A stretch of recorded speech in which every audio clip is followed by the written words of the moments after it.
गुरु सत्ता को शत शत नमन, दादा गुरुदेव को शत शत प्रणाम, समस्त ऋषि सत्ताओं को शत शत नमन।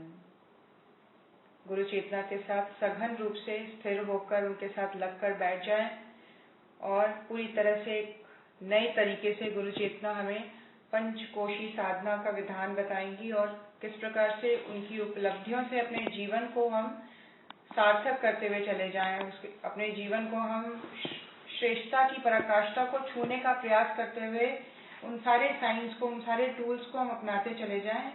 इसी क्रम में पूर्ण दृढ़ होकर, जुड़कर, गुरु के साथ लगकर, उनके साथ अपने हाव भाव को पूरा सघन तरीके से मिलाकर बैठें। सुने गुरु चेतना क्या कह रही है। गुरुदेव बता रहे हैं गायत्री साधना के 2 स्तर। गायत्री साधना के 2 स्तर हैं। गायत्री की दैनिक साधना को, नित्य कर्म को स्कूलों की प्राथमिक और अनुष्ठानों और पुरुष चरणों को माध्यमिक शिक्षा कहा जा सकता है। Junior high school, matric, higher secondary का प्रशिक्षण माध्यमिक स्तर का समझा जाता है। इसके उपरांत कॉलेज की विश्वविद्यालय की पढ़ाई का क्रम आरंभ होता है। इसे ही उच्च स्तरीय साधना कहते हैं। योग और तप इस स्तर के साधनों में से क्रियान्वित होते हैं। योग में जीव चेतना को ब्रह्म चेतना से जोड़ने के लिए स्वाध्याय, मनन से लेकर ध्यान धारणा के अवलंबन अपनी मनस्थिति के अनुरूप अपनाने पड़ते हैं। विचारणा, भावना एवं आस्था की प्रगाढ़ प्रतिष्ठापना इसी आधार पर संभव होती है। गुरुदेव ने स्टार्ट किया कैसे कि गायत्री की जो हम दैनिक साधना करते हैं, उसमें हम जप करते हैं, यज्ञ करते हैं, ये सारी चीजें क्या है, गुरुदेव कह रहे हैं इन सारी चीजों को, नित्य कर्म को क्या कहा जाएगा, इनको कहा जाएगा स्कूलों की प्राथमिक शिक्षा, प्राइमरी एजुकेशन के अंतर्गत हम एज अ साधक नित्य कर्म करते हैं। जब हमारी एंट्री होती है उस वर्ल्ड में, एजुकेशन स्पिरिचुअल वर्ल्ड में जब हम एंटर करते हैं तो प्राइमरी स्कूल में पढ़ेंगे और उसमें हम नित्य कर्म को लेकर हम बिल्कुल ही अपना डिसिप्लिन मेंटेन करते रहेंगे। जब हम अनुष्ठानों की ओर अग्रसर होते हैं तो अनुष्ठानों और पुरुष चरणों को मिडिल स्कूल कहा जाता है और junior high school, matric, higher secondary का प्रशिक्षण माध्यमिक स्तर का ही समझा जाता है। ये जितने भी अनुष्ठान हैं, 9 दिन के अनुष्ठान, 40 दिन के अनुष्ठान, फिर हम लोग चंद्रायन व्रत करते हैं, ये सारे पुरुष चरण 1 साल का, ये माध्यमिक कक्षा के अंतर्गत, मिडिल स्कूल के अंतर्गत आता है। गुरुदेव कह रहे हैं उसके उपरांत जो शिक्षा होती है, उसके उपरांत जो ट्रेनिंग होती है स्पिरिचुअल, वो कॉलेज की, विश्वविद्यालय के स्तर की पढ़ाई होती है, जिसको अपने आध्यात्मिक जगत में क्या कहा जाता है, उच्च स्तरीय साधना कहते हैं। योग और तप इस तरह के साधनाओं को क्रियान्वित होते हैं। योग में जीव चेतना को ब्रह्म चेतना से जोड़ा जाता है, मतलब मेडिटेशन का वो स्तर आ जाता है जहां हम कॉन्शियस लेवल पर काम करना शुरू कर देते हैं। पूरी तरह से कंट्रोल्ड मन चेतना के ऊपर हम स्थिर होकर जब बैठते हैं तो योग का एक बहुत ही सुंदर एक सिचुएशन बनती है, जिसको हम ये भी कह सकते हैं कि समाधि का एक्सपीरियंस होता है साधक को। क्षणिक भी हो सकता है इनिशियली, फिर उसको प्रैक्टिस करते रहने से वो लंबे समय तक चल पड़ता है। तो यहाँ योग और तप, जो ये 2 चीजें बताई जा रही हैं, ये उच्च स्तरीय साधना के अंतर्गत आते हैं, जिसमें व्यक्ति अपने आप को स्वाध्याय के द्वारा, स्वाध्याय मतलब अब वृत्ति क्या है, ज्यादा से ज्यादा उच्च स्तरीय ज्ञान को ले लेने की है।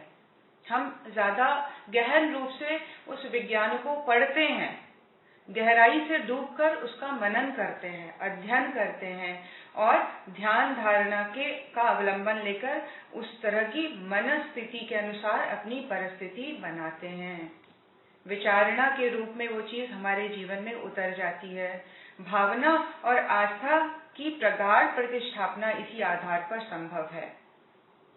तो इनिशियली नित्य कर्म उससे नेक्स्ट लेवल अनुष्ठान कर लिए, पुरुष चरण कर लिए, उससे नेक्स्ट लेवल उस रूप में तप करना और योगस्थ रहना शुरू कर दिया, सब कुछ करते हुए। फिर हम फिजिकल बॉडी में लिमिटेड नहीं है कि कर रहे हैं तब मेरी साधना चल रही है, नहीं, ये साधना फिर 24 घंटे की हो जाती है, जिसमें विचारणा के लेवल पर हमारी आस्था, हमारी भावना कैसी है, हम विचार कैसा, हमारा मनन कैसा चल रहा है, ये वाला स्तर आ जाता है, जिसको गुरुदेव उच्च स्तरीय बता रहे हैं, जिसमें हम फिजिकली हम इस चीज से बंधे नहीं हुए किसी चीज को करने में। यहाँ एक स्वच्छंद स्थिति है जहाँ पे हम 24 घंटे मेंटल लेवल पर, कॉन्शियस के लेवल पर, चेतना के लेवल पर ये काम चल रहा है। ये सारे जितने भी चीजें हैं, भावना, विचारणा, आस्था, विश्वास, श्रद्धा, ये सारी चीजें कॉन्शियस लेवल पे काम करती है। तो जितना हम डीप उतरते चले जाएंगे कॉन्शियस लेवल पर, उतनी ही साधना जो है वो उच्च स्तरीय होती चली जाएगी। आत्मिक प्रगति के लिए प्रचलित अनेकानेक उपायों और विधानों में गायत्री विद्या अनुपम है। भारतीय तत्ववेत्ताओं ने, आत्मविज्ञानियों ने प्रधानतया इसका अवलंबन लिया है और सर्वसाधारण को इसी आधार को अपनाने का निर्देश दिया है। कह रहे हैं सबसे सटीक जो एक सब्जेक्ट है जो स्पिरिचुअल वर्ल्ड में स्टूडेंट को पढ़ना ही चाहिए, वो है गायत्री विद्या, जिसके अंतर्गत वो सारी चीजें आ जाती हैं जो एक उत्सुकता लेता है, उत्सुक जो साधक होता है, जिसको जानना है, ये पूरी आध्यात्मिक दुनिया को पूरी तरह से जानना चाहता है, तो एक बहुत ही कंपलसरी सब्जेक्ट के रूप में गायत्री साधना उसको दी गई है। इसका अवलंबन ऋषियों ने भी लिया है और अपने प्रैक्टिकल एक्सपीरियंस के आधार पर इसको उन लोगों ने कंपलसरी बताया है। भारतीय धर्म के दो प्रतीक हैं, शिखा और यज्ञोपवीत। दोनों को गायत्री की ऐसी प्रतिमा कहा जा सकता है जिसकी प्रतीक धारणा को अनिवार्य धर्म चिन्ह बताया गया है।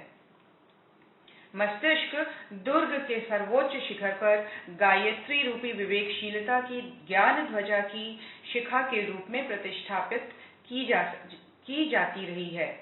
यज्ञोपवीत में गायत्री का कर्म पक्ष यज्ञ का संकेत है।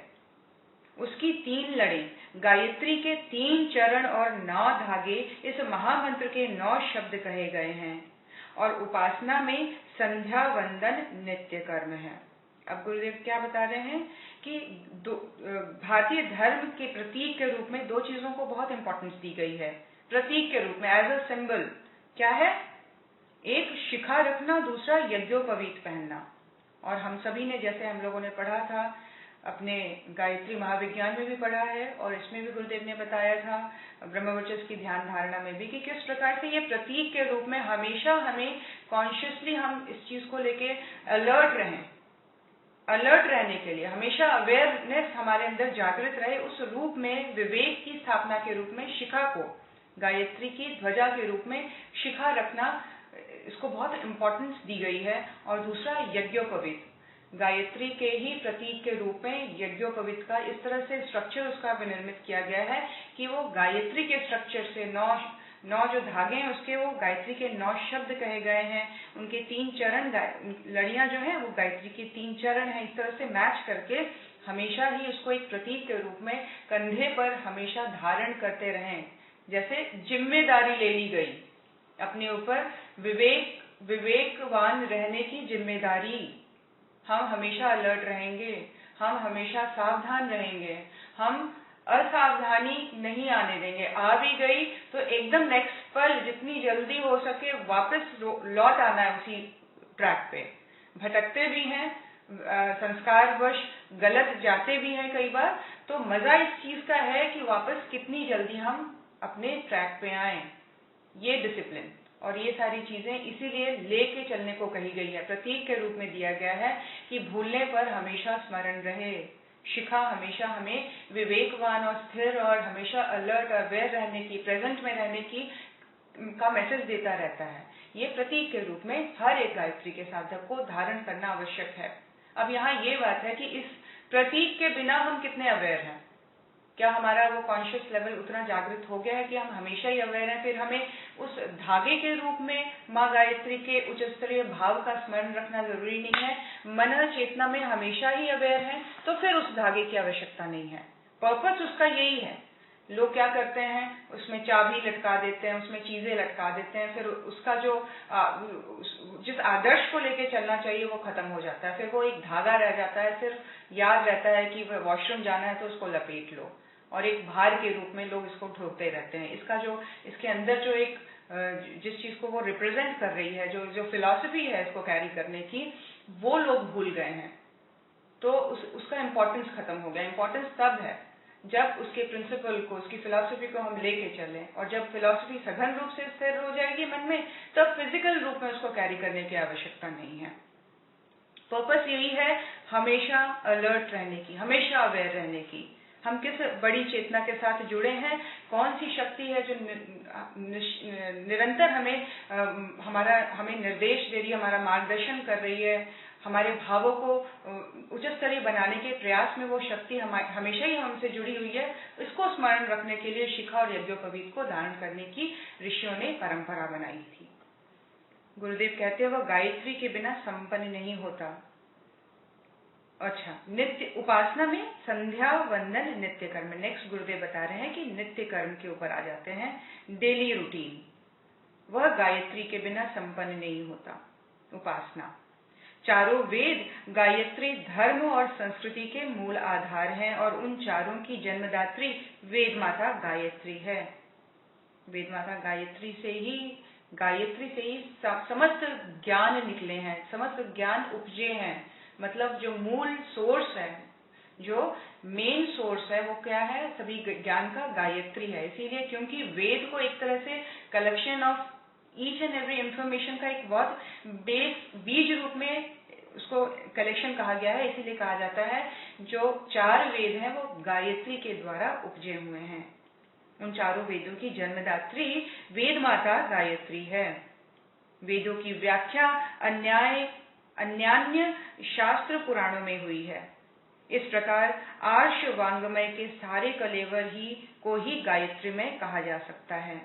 गायत्री और भारतीय धर्म संस्कृति को बीज और वृक्ष की उपमा दी जा सकती है। एकदम जैसे सिक्के के दो पहलू हैं, उसी तरह से गायत्री और हमारी संस्कृति एकदम सघन रूप से दोनों जुड़े हुए हैं। यहाँ कहा जा रहा है कि समस्त जितने भी हमारे वांग्मय है, आर्ष वांग्मय, जितने भी इंसाइक्लोपीडिया है हमारी धर्म संस्कृति से रिलेटेड, उन सब में इस चीज को कहा गया है कि गायत्री ही समस्त ज्ञान की जननी है, समस्त वेदों की जननी है। वो उनका सारा सार जो है कलेवर, वो गायत्रीमय है। इस चीज को पूरी तरह से बहुत ब्रॉड रूप से एक्सेप्ट किया गया है, गायत्री को इम्पोर्टेंस देते हुए। यह सर्वसाधारण के लिए गायत्री संस्कृति के विश्व मानवता के प्रत्येक अनुयायी के लिए सर्वजनीन उपयोग हुआ है। गायत्री के 24 अक्षरों में बीज रूप में भारतीय तत्व ज्ञान के समस्त सूत्र सन्निहित हैं। इस महामंत्र के विविध साधना उपचारों में तपश्चर्या को श्रेष्ठतम आधार कहा गया है। ये गायत्री के 24 अक्षर हैं, गुरुदेव बता रहे हैं, इसमें जो बीज रूप में समस्त भारतीय तत्व मौजूद हैं। गुरुदेव कहते हैं इस जो गायत्री की जो बाउंड्री है उसके बाहर कुछ भी नहीं है। इसकी बाउंड्री के अंदर, इसकी सीमा के अंदर, इसकी परिधि के अंदर वो समस्त ज्ञान है ब्रह्मांड के, जिसको जान लेने के बाद कुछ शेष नहीं रह जाता। उसी तरह गुरुदेव कह रहे हैं गायत्री के जो ये 24 अक्षर हैं उसमें बीज रूप में, बहुत इनिशियल फॉर्म में वो सारे भारतीय तत्व ज्ञान के समस्त सूत्र, सारे रूल रेगुलेशन उसमें बीज रूप में विद्यमान है। इस महामंत्र के विविध साधना उपचारों में तपश्चर्या जो है वो उसका श्रेष्ठतम आधार है। तपश्चर्या को श्रेष्ठतम आधार कहा गया है। यदि गायत्री को अपने जीवन में उतारना है तो तपश्चर्या करनी पड़ेगी, और वो भी उसका श्रेष्ठतम उपयोग अपने जीवन में उतारना पड़ेगा। उसमें बाल, वृद्ध, रोग, नर, नारी, शिक्षित, अशिक्षित सभी के लिए छोटे बड़े प्रयोग मौजूद हैं। जो जैसा व्यक्ति है उसके आधार पर उसके लेवल के सारे सॉल्यूशंस उपलब्ध हैं। ऐसा कोई जीव नहीं है जो गायत्री साधना से अछूता रह सके किसी भी कारणवश। सरल से सरल और कठिन से कठिन ऐसे विधानों का उल्लेख है जिन्हें हर स्थिति का व्यक्ति अपनी अपनी स्थिति एवं पात्रता के अनुरूप अपना सकता है ना। जैसी हमारी कैपेबिलिटी होगी, जैसी हमारी पात्रता होगी, जैसी हमारी मनस्थिति होगी, उस हिसाब से हम अपने अकॉर्डिंग साधना चूज कर सकते हैं। अपनी पात्रता के अकॉर्डिंग, अपनी स्थिति के अकॉर्डिंग, अपनी शारीरिक, मानसिक, सामाजिक, ये फाइनेंशियल, इस सारी चीजों को देखकर हम किसी भी गायत्री साधना को बड़े आराम से अपना सकते हैं। उच्च स्तरीय गायत्री उपासना के दो पक्ष हैं। जो उच्च स्तरीय उपासना का पक्ष गुरुदेव ने बताया था, उसके दो पक्ष हैं। एक गायत्री, दूसरी सावित्री अथवा कुंडलिनी।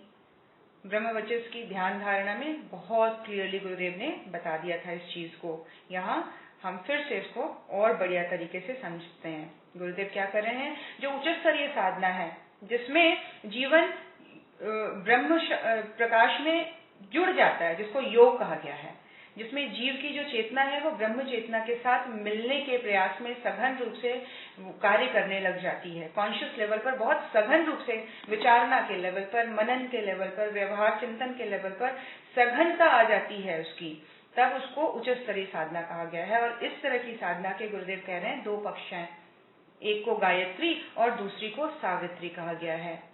गायत्री को गुरुदेव ने कहा था कॉन्शियस लेवल पर काम करने वाली शक्ति, और सावित्री जो काया के लेवल पर काम करती है, इसीलिए इसको कुंडलिनी शक्ति कहा जाता है। गायत्री की प्रतिमाओं में 5 मुख चित्रित किए गए हैं। ये मानवीय चेतना के 5 आवरण हैं, जिनके उतरते चलने पर आत्मा का असली रूप प्रकट होता जाता है। गुरुदेव बता रहे हैं ये जो पंचमुखी गायत्री है, ये क्या रिप्रेजेंट कर रही हैं?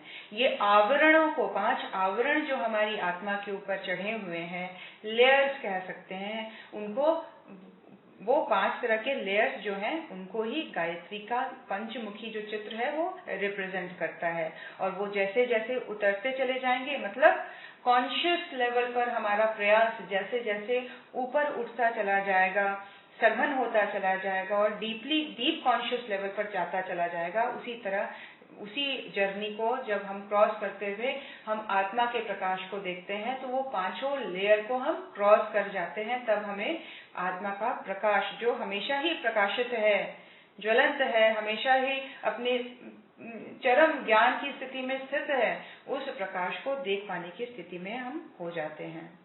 इन्हें 5 कोश या 5 खजाने भी कहा जा सकता है। अंतः चेतना में एक से एक बढ़ी चढ़ी विभूतियां प्रसुप्त अविज्ञात स्थिति में छिपी पड़ी हैं। इन्हें जगाने पर अंतर जगत के 5 देवता जग खड़े होते हैं और उनकी विशेषताओं के कारण मानवीय सत्ता देवोपम स्तर पर पहुंचती हुई, जगमगाती हुई दृष्टिगोचर होने लगती है। क्या कह रहे हैं गुरुदेव? ये 5 जो कोश हैं इनको खजाने के रूप में भी कहा जा सकता है। और क्या कहा जाता है, ये जो कोश हैं इसमें इतनी कोश क्यों कहा जा रहा है, खजाना क्यों कहा जा रहा है? हर एक लेयर पर गुरुदेव कह रहे हैं ऐसी ऐसी विभूतियां हैं, ऐसे ऐसे खजाने, ऐसे ऐसी रिद्धि सिद्धियां दबी हुई हैं कि वो लेयर पे लेयर जब उठता चला जाता है तो अंततः जो व्यक्ति है, जो साधक है, वो मानवीय सत्ता की देवोपम स्तर, मतलब एकदम जो ईश्वर के प्रकाश के से मिलते जुलते स्थिति में, उसकी मिलती जुलती आकृति का रूप लेते हुए वो अपने बिल्कुल सबसे परिष्कृत फॉर्म में ईश्वर के जगमगाते प्रकाश के रूप में देवोपम स्थिति में आकर पहुंच जाता है, जहां उसकी आत्मा जगमगाती हुई सी दृष्टिगोचर होने लगती है। चेतना में विभिन्न प्रकार की उमंगे उत्पन्न करने का कार्य 5 लेवल पर होता है। कौन कौन से वो एलिमेंट्स हैं जो चेतना के साथ जुड़े हुए हैं? वो हैं प्राण, अपान, समान, उदान, व्यान। ये 5 प्राण हैं जो चेतना में विभिन्न प्रकार की उमंग को उत्पन्न करते हैं। अगर हम ध्यान करते हुए किसी तरह के निर्देश को सुनकर, गुरुदेव की वाणी से जब हम निर्देश को सुनते हैं और एक अलग ही वाइब्रेशन क्रिएट होती है, तो वो कौन कर रहा है? ये प्राण ही है सविता का प्राण जो हमारे अंदर उस तरह के वाइब्रेशन को क्रिएट करता है, हमारे अंदर उमंग के रूप में उछलने लग जाता है, उत्पन्न करता है वो अपने हमारे अंदर की उमंग को, उत्साह को। तो ये प्राण के लेवल पर जब सविता की शक्ति अपने अंदर खेलना शुरू करती है, तो चेतना के साथ जब मिली जुली है, वो दोनों की जो कंपैटिबिलिटी है वो सेम है, सेम तत्व से बनी हुई है। प्राण और चेतना तत्व एलिमेंट्री लेवल पर सेम है, इसीलिए उसमें जब वाइब्रेशन क्रिएट होती है तो वो हमारी चेतना को झकझोरती है, हमारी चेतना को छूती है और फिर हमें अनंत आनंद की अनुभूति होती है। उस लेवल को छूने के लिए प्राण के लेवल पर काम करना बहुत जरूरी है। वहां 5 लेवल पे हम काम करते हैं, प्राण, अपान, समान, व्यान और उदान। इन्हें 5 कोश कहा जा सकता है। शरीर 5 तत्व देवताओं के समन्वय से बना है। तत्वों के रूप में 5 देवताओं ने हमारे शरीर का निर्माण किया है। वो देवता कौन कौन है? अग्नि देव, वरुण देव, वायु देव, अनल देव और पृथ्वी। यह 5 तत्व, 5 देवता ही काय कलेवर का और सृष्टि में बिखरे पड़े दृश्यमान पदार्थों और अदृश्य प्रवाहों का संचालन करते हैं। हमारा शरीर इन 5 पंच तत्वों से बना है। ये समस्त दिखने वाली सृष्टि, जिसको दृश्यमान पदार्थ कहा जा रहा है, ये भी इन 5 कलेवर से बनी है। और गुरुदेव कह रहे हैं यहाँ तक कि जो अदृश्य प्रवाह है वो भी इन्हीं 5 तत्वों के द्वारा संचालित होते हैं। कंट्रोल कहीं ना कहीं ये 5 एलिमेंट्स ही कर रहे हैं सूक्ष्म लेवल पर भी। समर्थ चेतना इन्हें प्रभावित करती है। इन 5 तत्वों को कौन प्रभावित करती है? समर्थ चेतना। इस विज्ञान को तत्व साधना अथवा तंत्र विज्ञान कहा जा सकता है। वो चेतना जो इन तत्वों के ऊपर प्रभाव डाले, वो चेतना जो इन 5 तत्वों, जिसने हमारे शरीर का, हमारे सृष्टि का और अदृश्य पदार्थों का भी जो निर्माण कर रही है, वो तत्वों को अगर कोई चीज इम्पैक्ट कर सकती है, चेंज ला सकती है, अपने अकॉर्डिंग उनसे काम ले सकती है, तो वो है चेतना। और वो जब चेतना काम करती है तो उसी साइंस को, उस विज्ञान को क्या कहा जाता है? उसी विज्ञान को तत्व साधना कहा जाता है। वो समर्थ चेतना जब इन तत्वों को प्रभावित करने की क्षमता क्रिएट कर लेती है, कर सकने की स्थिति में आ जाती है, केपेबल हो जाती है, तो वो साधना जो जागृत होती है, वो साधना है तत्व की साधना, वो साधना है तंत्र विज्ञान। पंचकोश उपासना से चेतना पंचक और पदार्थ पंचक के दोनों ही क्षेत्रों को समर्थ परिष्कृत बनाने का अवसर मिलता है। क्या कह रहे हैं गुरुदेव? ये जो 5 कोश की साधना है, ये चेतना पंचक, चेतना के लेवल पर जो 5 तत्व हैं और जो पदार्थ के लेवल पर 5 तत्व हैं, उन सारे तत्वों में को सामर्थ्य प्रदान करना, उनको पूरी तरह से परिष्कृत लेवल पर ले आने से उस साधना को पंचकोश साधना कहा गया है। तो पंचकोश साधना का उद्देश्य है चेतना के लेवल पर वो 5 तत्वों को, जो पंचक हैं चेतना के लेवल पर, उनको रिफाइन करना, और पहले तो पदार्थ के लेवल पर जो पंचक हैं, जो ये गुरुदेव ने बताए हैं 5 तत्व हैं, जो हमारे अग्नि, वरुण, वायु, अनल और पृथ्वी, इनकी रिफाइनमेंट होती चली जानी ही पंचकोश साधना कहलाती है। सावित्री साधना इसी को कहते हैं। इसका देवता सविता है।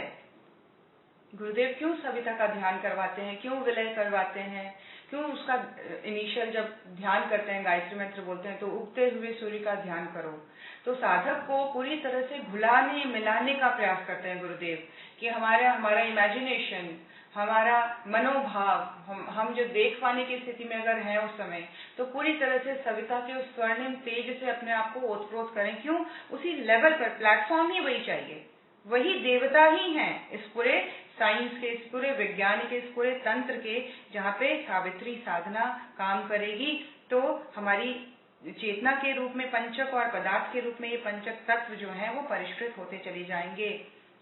इनके जो अधिष्ठाता हैं, इनके जो देवता हैं, वो है भगवान सविता। सविता और सावित्री का युग्म है। सविता किसके साथ कंबाइंड है? सावित्री के साथ, या सावित्री किनके साथ कंबाइंड है? सावित्री शक्ति, कुंडलिनी शक्ति किनके साथ जुड़ी हुई है? तात्विक लेवल कंपैटिबिलिटी किसकी किसकी है? सावित्री और सविता की कंपैटिबिलिटी है, कॉम्बिनेशन है, पेयर है इस तरह से बने हुए। सविता शक्ति, कुंडलिनी जागरण, पंचक चेतना और पंचक पदार्थों का जागरण सावित्री साधना के द्वारा होगा, इन जिसके देवता सविता हैं और इन दोनों के युग्म बने हुए हैं, इन दोनों का पेयर बना हुआ है। इसीलिए उपासना में इन दोनों का बहुत सघन रूप से उपयोग होता है। गुरुदेव कह रहे हैं इस उपासना में सूर्य को प्रतीक और तेजस्वी पर ब्रह्म को सविता का इष्ट मानकर उस स्त्रोत्र से ओजस्विता, तेजस्विता, मनस्विता आकर्षित की जाती है। इस क्षेत्र की तपश्चर्या से उस ब्रह्म तेजस की प्राप्ति होती है जो इस जड़ चेतन की सर्वोपरि शक्ति है। क्या कह रहे हैं गुरुदेव? ये जो उपासना है जिसमें सूर्य को प्रतीक माना गया है, तो प्रतीक मानने का, उस परम ब्रह्म को सविता के रूप में इष्ट मानने का क्या है पर्पस?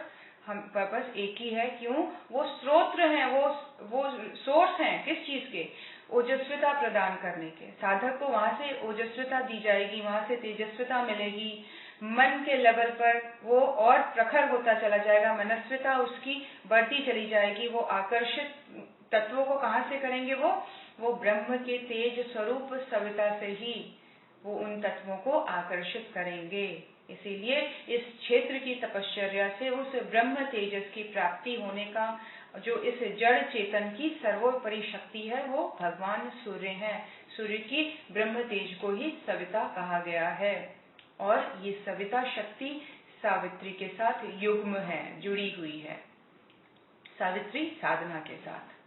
तो इस तरह से गुरुदेव ने बताया कि किस तरह से ये पेयर बने हुए हैं। गायत्री का अलग पेयर है, सावित्री का अलग पेयर है। सावित्री शक्ति हमारी कुंडलिनी साधना के साथ, पंच तत्वों के साथ, पंच प्राण के साथ जुड़कर हमारे अंदर वो एनर्जी को, जिसके द्वारा हमारे अंदर की तेजस्विता, ओजस्विता और मनस्विता बढ़ती है, सूर्य के द्वारा। सोर्स उसका सूर्य है, सविता है। गुरुदेव आगे बता रहे हैं, उच्च स्तरीय गायत्री उपासना की दूसरी प्रक्रिया कुंडलिनी साधना है। इसे जड़ और चेतन को परस्पर बांधे रहने वाले सूत्र श्रृंखला कह सकते हैं। जो गायत्री उपासना की दूसरी प्रक्रिया है, उसी को कुंडलिनी साधना कहते हैं। इसे ही सावित्री कहा गया है। इसे जड़ और चेतन को परस्पर बांधे रहने वाली सूत्र श्रृंखला कह सकते हैं। गुरुदेव कह रहे कुंडलिनी क्या है? जहां आकर चेतना और जड़ दोनों मिल जाते हैं, उनको सेम प्लेटफॉर्म कहाँ मिलता है? कुंडलिनी पे, जहां जड़ भी है और जहां चेतना भी एक होकर काम कर रहे हैं। प्रकारांतर में यह प्राण प्रवाह है जो व्यष्टि और समष्टि की समस्त हलचलों का संचालन करता है।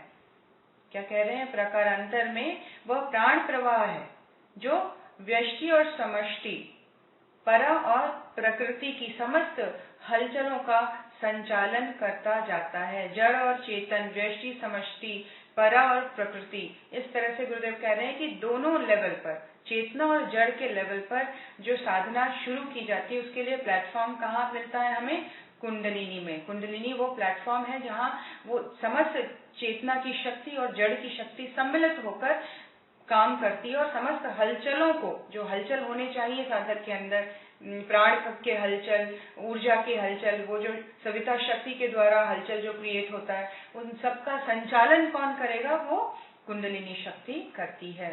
दोनों मिलकर, जड़ और चेतन को मिलाकर। नर और नारी अपनी जगह पर अपनी स्थिति में समर्थ होते हुए भी अपूर्ण है। इन दोनों को समीप लाने और घनिष्ठ बनाने में एक अविज्ञात चुंबकीय शक्ति काम करती है। इसी के दबाव से युग्मों का बनना और प्रजनन क्रम चलना संभव हो पाता है। उदाहरण के लिए इस नर और नारी के बीच घनिष्ठता उत्पन्न करने वाले चुंबकीय धारा प्रवाह की कुंडलिनी की एक चिंगारी कह सकते हैं। प्रकृति और पुरुष को घनिष्ठ बनाकर उसे सृष्टि संचार की विभिन्न हलचलों का सरंजाम खड़ा करा लेना, इसी ब्रह्मांड व्यापी कुंडलिनी का एक छोटा सा काम है। क्या कह रहे हैं गुरुदेव? कि एक फिजिकल बॉडी के लेवल पर अगर हम देखते हैं तो एक बहुत छोटी सी चिंगारी का एक समस्त ब्रह्मांड के इतने सघन रूप में मनुष्य जाति का जो विस्तार दिखता है वो कुंडलिनी शक्ति की एक छोटी चिंगारी मात्र है, जिसको बस एक फिजिकल लेवल तक ही काम लिया गया तो उसकी उत्पत्ति इस प्रकार से होती है। लेकिन अगर वो चेतना के लेवल पर काम शुरू हो जाए, जहाँ जड़ और चेतन उस कुंडलिनी के साथ मिलकर सघन रूप से प्राण के प्रवाह को, सविता के तेज को उच्च स्तरीय साधनाओं से साधक को जोड़ती चली जाए, तो वो असंभव कार्य को भी संभव करने की क्षमता रखती है। वो समस्त ज्ञान को खींचकर साधक के अंदर ले आने में समर्थ है। सघन उसके अंदर एक चुंबकत्व क्रिएट हो जाता है इस कुंडलिनी शक्ति के द्वारा, जिसके द्वारा साधक के अंदर समस्त ब्रह्मांडीय ज्ञान उपजने लगता है। और इसका एक छोटे रूप में देखा जा सकता है कि वो प्रजनन क्रिया के रूप में एक नवजात शिशु का धरती पे आना, प्रकृति और पुरुष को घनिष्ठ बनाकर उनसे सृष्टि संचार के विभिन्न हलचलों का सरंजाम बनाती है। व्यक्ति सत्ता में भी काया और चेतना की घनिष्ठता बनाए रहना और शरीर में लिप्सा, मन में ललक और अंतःकरण में संवेदनाएं उभारना इसी कुंडलिनी महाशक्ति का काम है। देखिए, काय के लेवल पर काम करना और चेतना के लेवल पर काम कैसे करती है। मन में, शरीर में लिप्सा आना, ये खाना वो खाना, ये मिल जाए, मटेरियल वर्ल्ड के लेवल पर मटेरियलिस्टिक चीजों को एकत्रित करना। तो अभी क्या है, जो शक्ति है वो बहुत फिजिकल और मोटे तौर पर चाहना के रूप में कैसे काम कर रही है मूलतः कुंडलिनी ही शक्ति, जो अभी बहुत बेसिक लोअर जिसका अभी लेवल बना हुआ है, तो उसकी इच्छाएं उसी तरह की हैं। तो इच्छा भी कुंडलिनी शक्ति का ही एक स्वरूप है। शरीर में लिप्सा, मन में ललक उठना, किस तरह की यही चीज जब रिफाइन होती चली जाती है तो एक योगी का ललक, योगी के अंदर ललक किस प्रकार की होती है, फिर वो संसार से उल्टी दिशा की ओर चल पड़ता है, फिर उसकी साधना उसकी देखते ही बनती है, फिर वो छोड़ने में, त्यागने में उसकी वृत्ति है, उसकी ललक है, उसकी मन की इच्छा। इस तरह से वही कुंडलिनी शक्ति रिफाइंड होती चली जा रही है और वो रिफ्लेक्ट होती है इस तरह से। मतलब हम अपनी स्थिति को जान पाएंगे कि अभी हमारी स्थिति क्या है, हमारी इच्छाएं किस तरह की हैं, मन में ललक किस प्रकार के उठते हैं।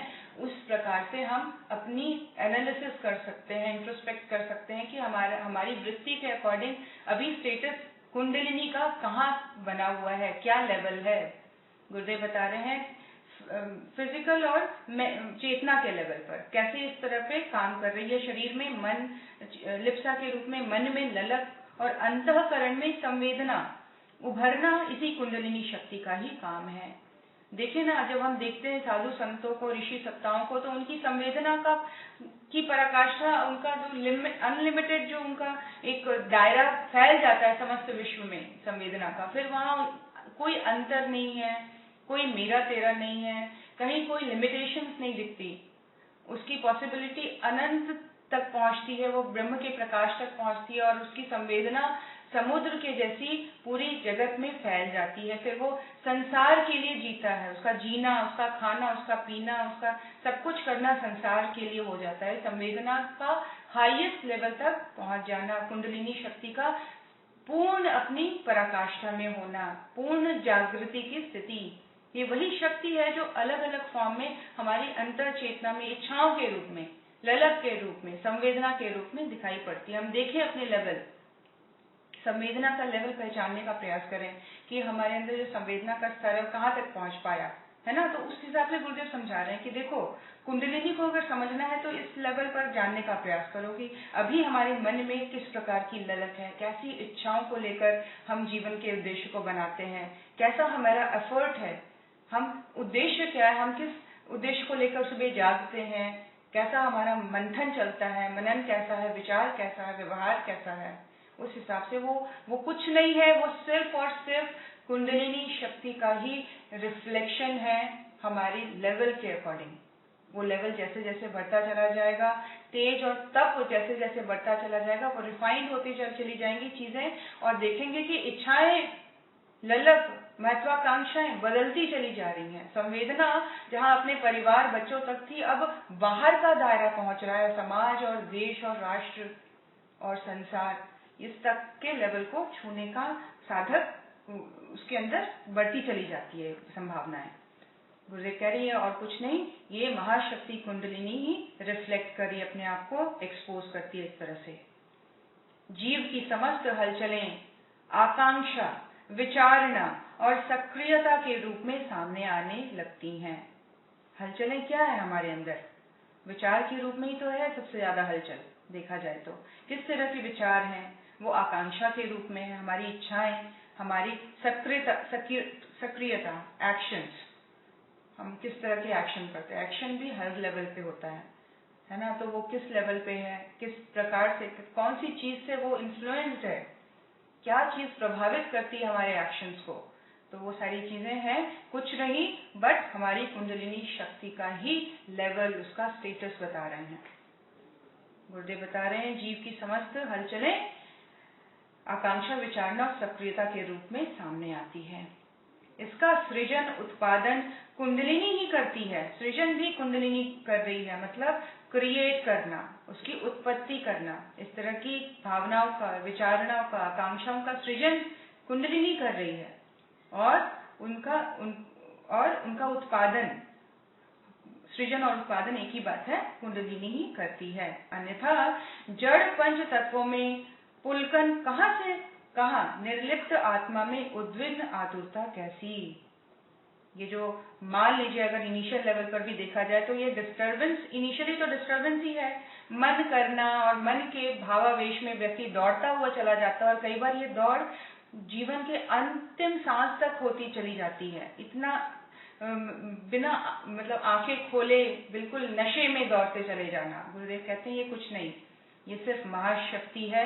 नहीं तो ये समस्त, अगर ये तत्व हटा दिया जाए, ये सावित्री, ये कुंडलिनी का तत्व अगर हटा दिया जाए तो ये समस्त जगत जड़ है और उसमें बैठी हुई जो जागृत आत्मा है, फिर उसको कोई भी डिस्टर्ब करने की ताकत नहीं रख सकती। ये डिस्टर्बेंस अगर क्रिएट हुई है तो वो महाशक्ति कुंडलिनी ही है जो टेस्टिंग के रूप में और अपने हर तरह के एक तरह से टेस्ट होता है जीवात्मा का, तो कुंडलिनी शक्ति है इन वृत्तियों के हिसाब से उसको रिफाइन करते हुए, उसका एफर्ट उस दिशा में बढ़ाते हुए चली जाती है। नहीं तो और कोई चीज नहीं है जगत में जो भ्रमित करे, जो डिस्टर्बेंस क्रिएट करे, जो डिस्ट्रैक्ट करे।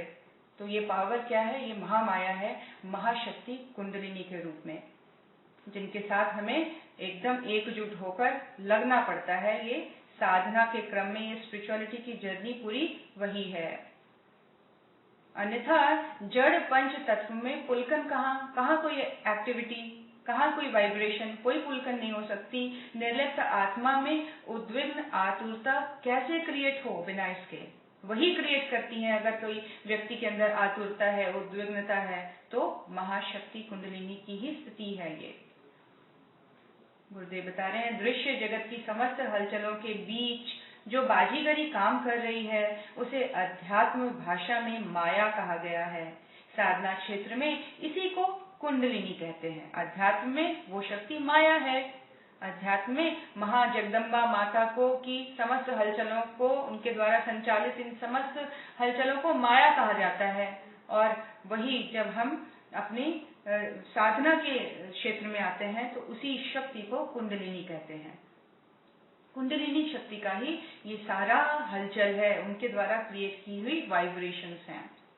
इसे विश्व हलचलों का, मानवीय गतिविधियों का उद्गम मर्म स्थल कह सकते हैं। विश्व के समस्त हलचल, मानवीय अंतःकरण में छाई हुई समस्त गतिविधियों का उद्गम मर्म स्थल कुंडलिनी है। सोर्स, सेंटर कुंडलिनी है, जिसकी वजह से ये सारी चीजें घटती नजर आ रही हैं। यह प्रमुख कुंजी मास्टर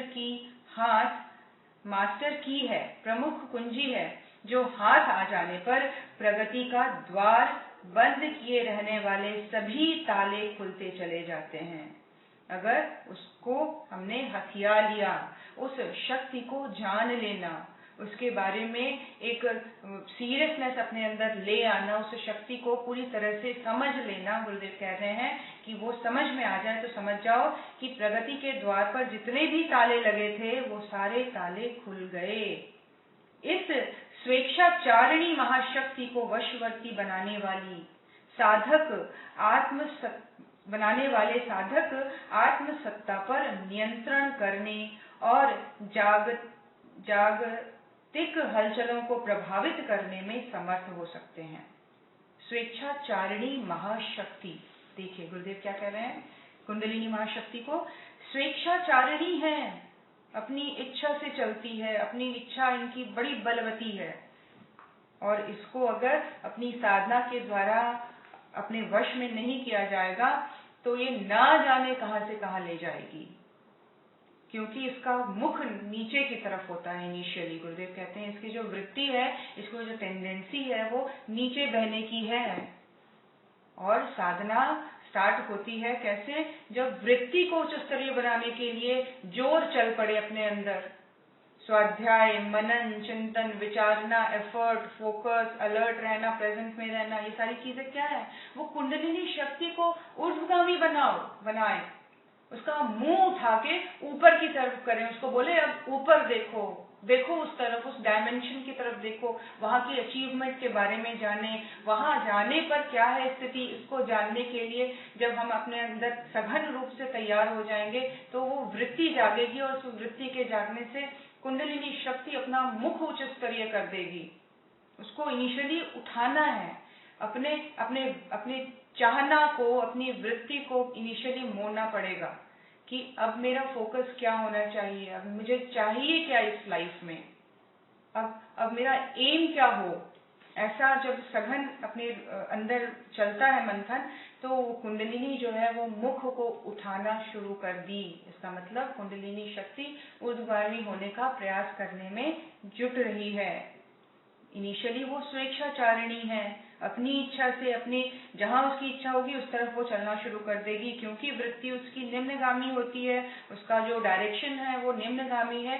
तो बिना एफर्ट के व्यक्ति नीचे से नीचे उतरता ही चला जाएगा। ठीक वैसे ही जैसे अगर सीढ़ियों में किसी भी बॉल को, गेंद को फेंका जाए तो वो टप्पा देते देते देते वो नीचे नीचे नीचे नीचे एकदम जब तक फ्लोर में नहीं आ जाए वो रुकेगा नहीं, बॉल वो रुकेगी नहीं, वो टप्पा देते हुए नीचे ही गिरती चली जाएगी। वृत्ति ऐसी ही होती है, जिस दिशा में चल पड़े वृत्ति, महामाया कुंडलिनी ये चल पड़ेगी, ये जिस दिशा में दौड़ पड़ेगी तो दौड़ ही पड़ेगी, फिर वो चलती ही चली जाएगी। इसीलिए अगर इतने बड़े स्वर्णिम सुयोग के रूप में गुरु सत्ता मिली है, इतना बड़ा लिटरेचर हमें समझा रही है, तो इसका मतलब निश्चय ही हम सब के अंदर की कुंडलिनी शक्ति ने मुख ऊपर की दिशा में कर लिया, इच्छा बलवती हो गई है। अब हमारा जो प्रयास है, हमारा जो फोकस है, वो उस शक्ति को निश्चय ही ऊपर उठा देने की है।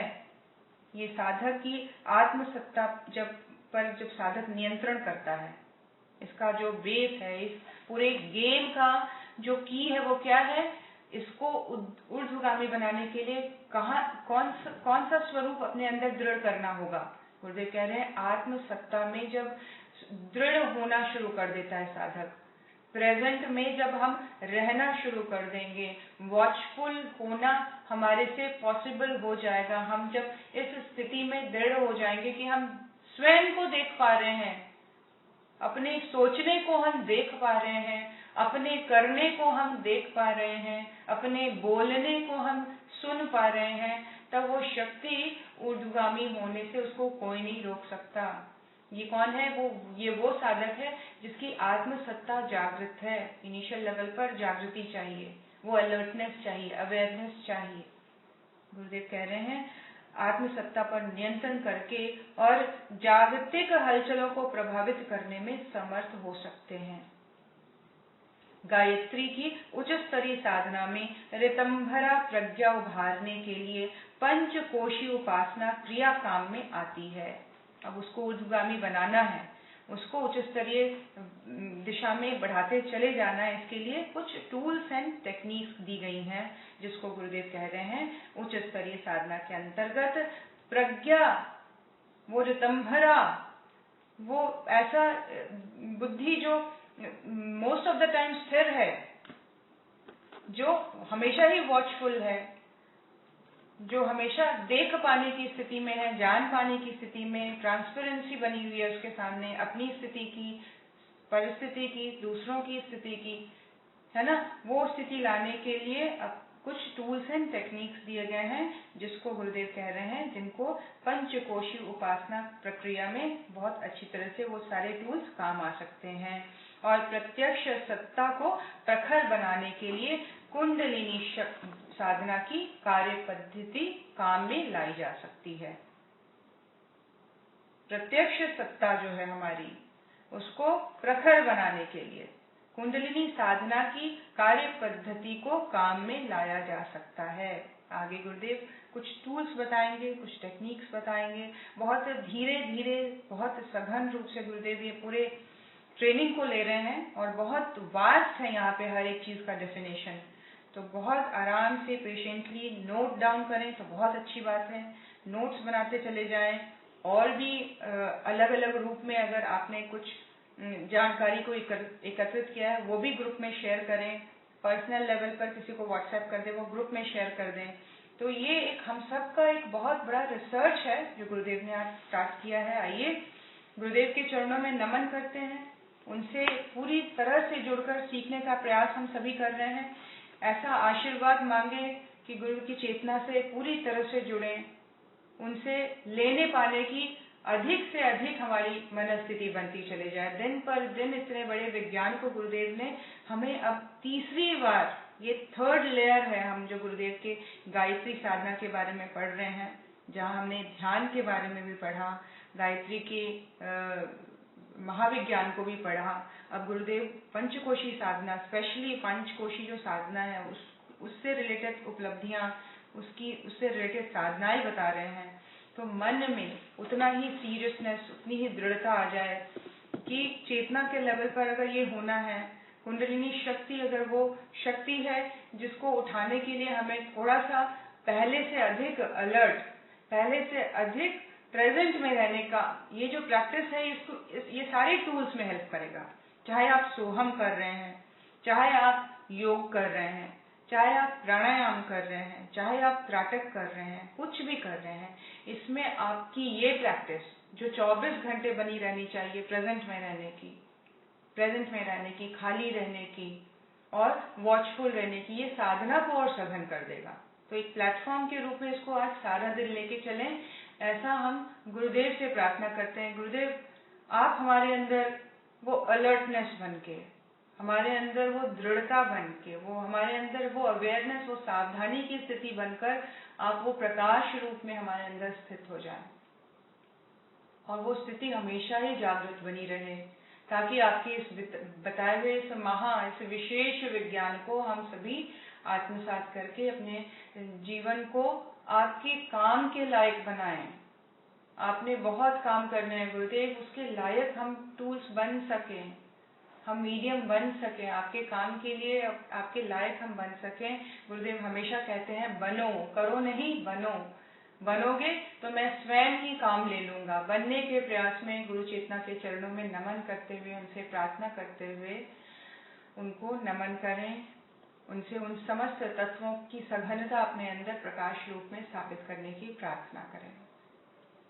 ओम नमोऽस्त्वनन्ताय सहस्रमूर्तये सहस्रपादाक्षिशिरोरुवाहवे सहस्रनाम्ने पुरुषाय शाश्वते सहस्रकोटियुगधारिणे नमः सहस्रकोटियुगधारिणे नमः।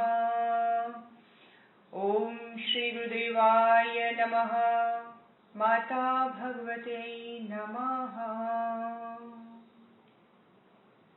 गुरु चेतना को